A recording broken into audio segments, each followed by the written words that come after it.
कार्तिक पूर्णिमा पर सुनिए पार्वती जी और शिव जी की कथा। एक गांव के बाहर छोटा सा शिव मंदिर था जिसमें एक वृद्ध पुजारी रहते थे। एक दिन एक गरीब माँ अपने नन्हे से बालक को मंदिर के द्वार पर छोड़कर चली गई। बहुत खोजने पर भी पुजारी जी को बालक के परिवार का कुछ भी पता न चला। जब गांव का भी कोई व्यक्ति उस बालक का लालन पालन करने को तैयार ना हुआ, तो पुजारी जी ने भगवान शिव की इच्छा समझकर उसे अपने पास रख लिया और उसका नाम भोला रख दिया। गांव के श्रद्धालु भक्तों से जो कुछ प्राप्त होता, उसी से भगवान शिव का, पुजारी जी का और बालक भोला का किसी तरह गुजारा चलता। यदि किसी दिन कम भी पड़ता तो पुजारी जी बालक और भगवान को भोग लगाकर स्वयं गंगा जल पीकर रह जाते। धीरे धीरे भोला बड़ा होने लगा और अब वह पुजारी जी के कामों में हाथ बटाने लगा। वृद्ध पुजारी जी के थके हारे हाथों को कुछ आराम मिलने लगा, इसलिए उन्होंने भोला को मंदिर की सफाई, भगवान शिव की पूजा, उनको भोग लगाने और उनकी आरती करने की विधि अच्छी प्रकार समझा दी।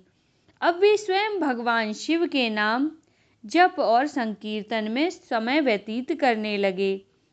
एक दिन भगवान शिव के मंगलकारी नाम शिव शिव शिव शिव का जप करते हुए उनके प्राण छूट गए।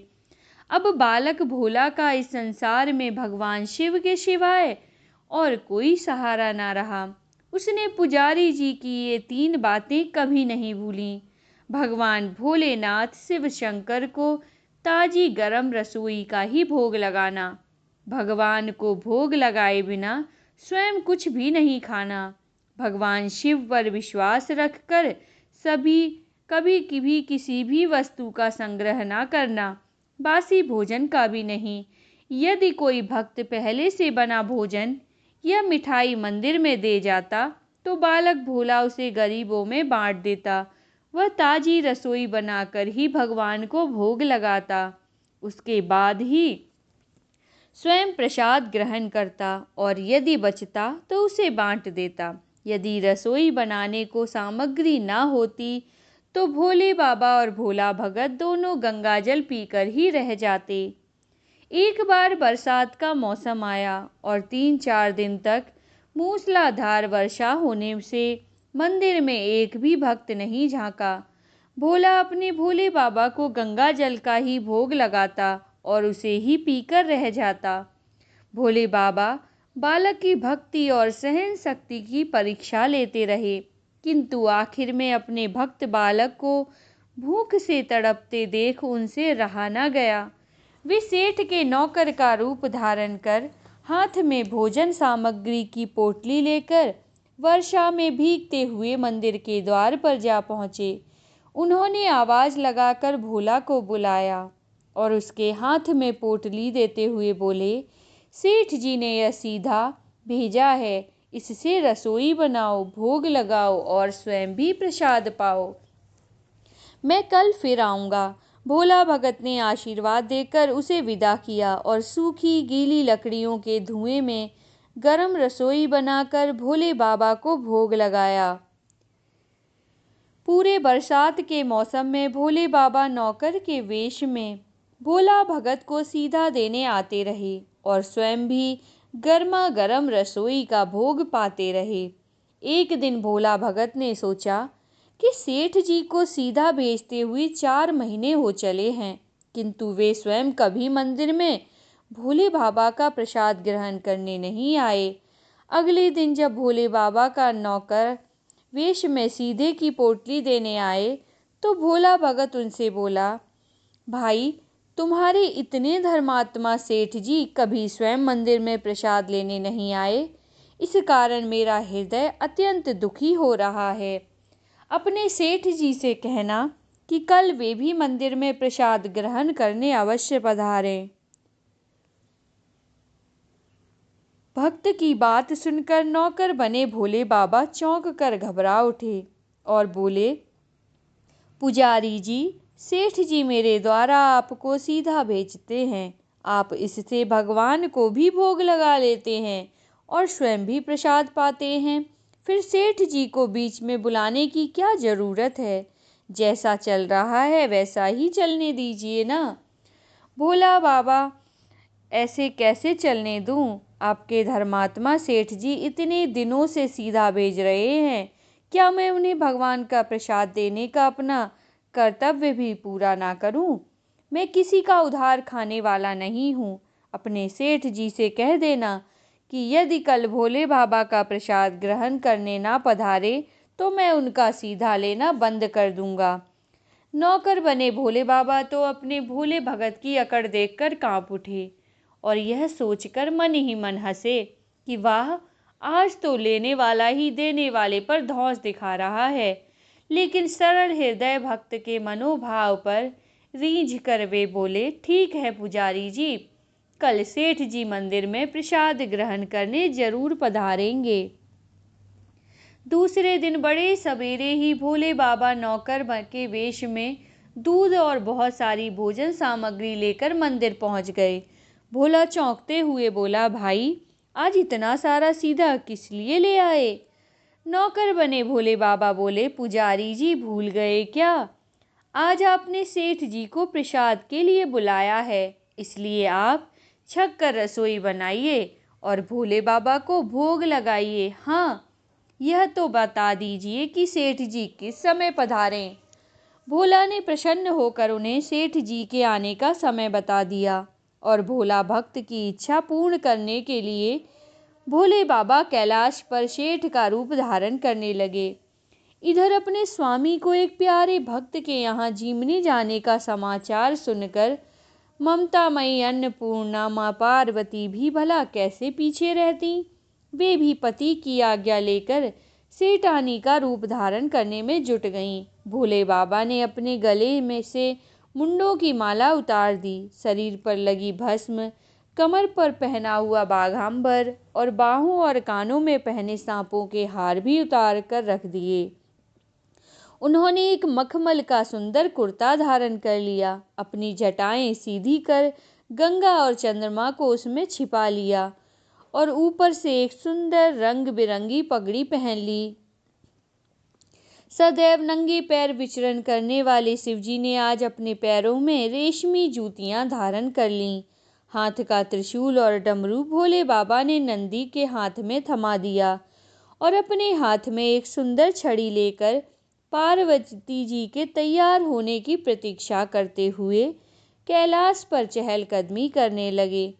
पार्वती जी घंटों से मेकअप करने में जुटी हुई थीं। उन्होंने आज अपने पतिदेव के नगर में बनी सुंदर बनारसी साड़ी निकालकर पहनी, जिसका रंग सेठ बने शिवजी के कुर्ते से मैच कर रहा था।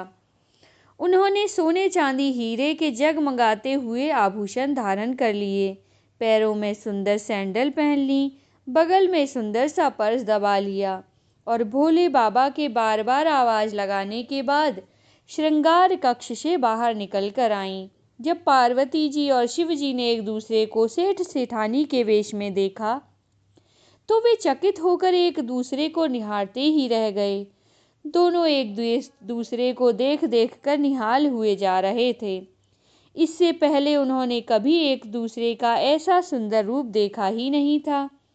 जब भगवान गौरी शंकर सेठानी सेठ का रूप धारण कर कैलाश से अपने भक्त के यहाँ दावत उड़ाने चले तो गणेश, कार्तिकेय, नंदी, ऋषि मुनि, देवता, देवांगनाएं भी उन्हें देखकर ठगे से रह गए।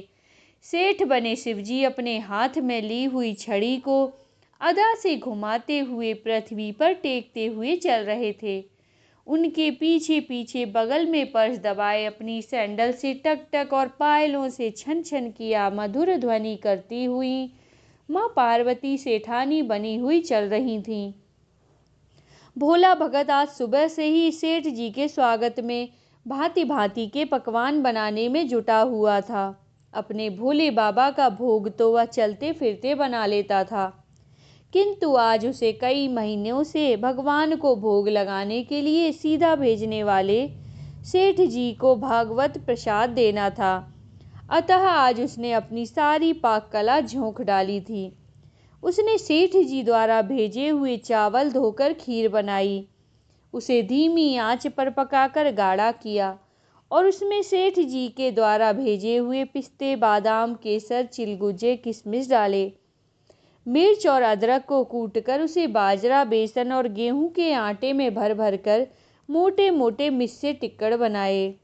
रसोई बनाकर भोला भगत पुनः स्नान करने चला गया ताकि स्वच्छ वस्त्र पहनकर भोले बाबा को भोग लगा सके और सेठ जी को उनका प्रसाद पवा सके। जब भोला भगत स्नान करके लौटा तो देखा सेठ जी प्रसाद ग्रहण करने के लिए स्वयं तो आए ही हैं, संग में अपनी सेठानी जी को भी लेके आए हैं। भोला ने झट दोनों से राम राम की, उन्हें आसन देकर बिठाया और बोला, मैं अभी भगवान को भोग लगाकर आता हूँ, फिर आपको प्रसाद परोसूंगा। भावना के भूखे भोले बाबा से भूख सहन नहीं हो पा रही थी, इसलिए वे बोले, पुजारी जी भगवान को जल्दी से भोग लगाइए, मुझसे भूख सहन नहीं होती। भोला भगत बोला, सेठ जी भूख तो मुझे भी बड़े जोर से लग रही है, किंतु मैं अपनी भूख के कारण भगवान को भोग लगाना नहीं भूलता। यदि दुनिया के सारे लोग इसी तरह अपनी भूख के लिए भगवान को भोग लगाना भूल जाएं, तो भगवान तो भूखों मर जाएंगे। सेठ जी बने भोले बाबा एक पत्तल उठाते हुए बोले, पुजारी जी आप भोग लगाइए, इधर मैं पत्तल परोस लेता हूँ, मुझसे भूख सहन नहीं हो पा रही है। भोला भगत सेठ जी बने भोले बाबा को डांटते हुए बोला, सेठ जी भगवान के काम में ना तो जल्दबाजी चलती है और ना कंजूसी। मैं जब तक भगवान को भोग नहीं लगा लेता, आप रसोई के पास भी नहीं फटक सकते। चुपचाप इधर बैठ जाइए और ओम नमः शिवाय जपते रहिए। मैं अभी आता हूँ और आपको पेट भर भोजन कराता हूँ। सेठ बने शिवजी डांट खाकर चुपचाप अपने आसन पर जा बैठे। सेठानी बनी पार्वती उनकी यह दशा देख बड़ी मुश्किल से अपनी हंसी रोक पाई। लेकिन जैसे ही भोला भगत पत्तल में सामग्री लेकर भगवान को भोग लगाने मंदिर में गया, शिवजी पार्वती जी को मौन रहने का संकेत करते हुए चुपके चुपके पैर रखते हुए रसोई में पहुंच गए और उन्होंने एक एक व्यंजन उठाकर चखना शुरू कर दिया। भोले बाबा तो प्रसाद को चखते ही भौचक्के रह गए। खीर में चीनी की जगह नमक भरा हुआ था और सब्जियों में चीनी भरी हुई थी। जैसे ही भोले बाबा ने रोटी का एक ग्रास तोड़कर मुंह में दिया तो वे सी सी करने लगे, क्योंकि रोटी में मिर्च ही मिर्च भरी थी। वे सी सी करते हुए उल्टे पैर भाग आए और अपने आसन पर जा बैठे। माँ पार्वती अपने स्वामी की यह हालत देखकर खिलखिलाकर हंस पड़ी। इससे पहले कि भोले बाबा पार्वती जी के सामने कुछ सफाई दे पाते, भोला भगत ओम नमः शिवाय मंत्र का जाप करते हुए आ पहुंचा। उसने भोग को रसोई में मिलाकर उसे पवित्र बना डाला और फिर सेठ जी के सामने पत्तल परोसकर हाथ जोड़कर बोला, सेठ जी अब आप जी भरकर प्रसाद पाइए। भोले बाबा तो अभी अभी भक्त की भक्ति से भी जोरदार उसके हाथ की बनी हुई रसोई चख चुके थे, अतः उसे जीमने की बात सुनकर उनके पसीने छूट गए। कभी वे भोला का तो कभी पार्वती का मुख देखने लगते। भोला को सेठ जी की ढील बर्दाश्त नहीं हुई और बोला, सेठ जी अब क्या हो गया आपको? अभी अभी तो इतनी उतावली मचा रहे थे, अब क्यों नहीं जीमते? आप जीमोगे तभी तो माता जी भी प्रसाद ग्रहण करेंगी और फिर मैं भी प्रसाद पाऊंगा।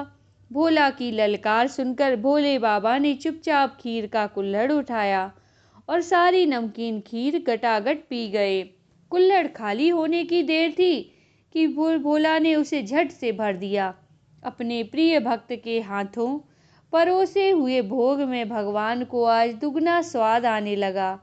भोला परोसता गया और भोले बाबा पीते गए। जगत माता पार्वती भक्त और भगवान दोनों के प्रेम को देखकर मंत्रमुग्ध होती रहीं।